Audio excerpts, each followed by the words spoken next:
Encountering an invalid activation key error on ALDI Mobile can be frustrating, but it's often resolvable.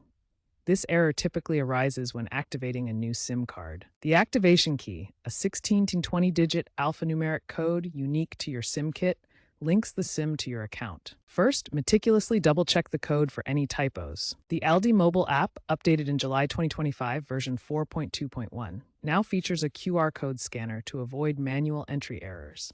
Ensure the code hasn't expired, as they are only valid for 30 days post-purchase. Also, verify that you're not attempting to use a previously activated code or one associated with an existing ALDI Mobile number. If these quick checks don't resolve the issue, it's time to escalate to ALDI Mobile support.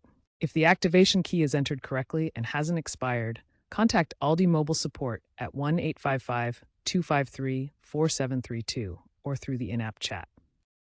Provide your SIM card's IC number, which is printed on the card itself, to help support verify the key's validity. If ALDI confirms the key is invalid, request a free replacement SIM card, which you can receive by mail or pick up in store. Once received, activation typically takes just 5 to 10 minutes. As alternatives, use the Resend activation code feature in the ALDI app, or try activation through AT&T's prepaid portal if ALDI's system is experiencing issues. Since early 2025, ALDI has piloted eSIM support in select states, allowing digital activation without a physical SIM card and eliminating potential invalid key issues.